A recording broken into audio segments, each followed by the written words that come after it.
விருத்தாசலத்தில் முன்னாள் முதல்வர் பேரறிஞர் அண்ணாவின் 117வது பிறந்தநாள் விழா கொண்டாட்டம். கடலூர் மேற்கு மாவட்ட நகர திமுக சார்பில் அண்ணா திருவுருவ சிலைக்கு மாலை அணிவித்து மரியாதை செய்து உறுதிமொழி ஏற்பு.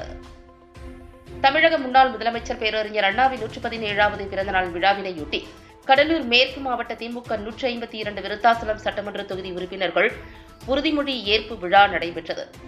திமுக சார்பில் விருத்தாசலம் ஸ்டேட் பேங்க் அருகே உள்ள அவரது திருவுருவ சிலைக்கு கடலூர் மேற்கு மாவட்ட கழக செயலாளர், தொழிலாளர் நலன் மற்றும் திறன் மேம்பாட்டுத்துறை அமைச்சர் சி. வே. கணேசன் தலைமையில் மாலை அணிவித்து மரியாதை செலுத்தினர். தொடர்ந்து பேரறிஞர் அண்ணாவின் புகழ் ஓங்குக என முழக்கமிட்டனர்.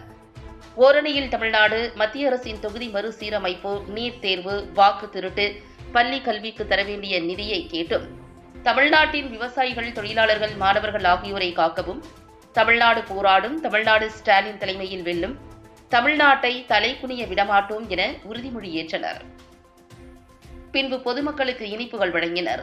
இந்நிகழ்ச்சியில் நகரமன்ற தலைவர் சங்கவி முருகதாஸ், நகர செயலாளர் தண்டபாணி, நகர துணை செயலாளர் ராமு, மாவட்ட இளைஞரணி அமைப்பாளர் MS கணேஷ்குமார், முன்னாள் சட்டமன்ற உறுப்பினர் VT கலைச்செல்வன் உள்ளிட்ட ஏராளமான மாவட்ட நகர திமுக நிர்வாகிகள், நகரமன்ற உறுப்பினர்கள், தொண்டர்கள் மற்றும் பொதுமக்கள் ஏராளமானவர்கள் கலந்து கொண்டனர்.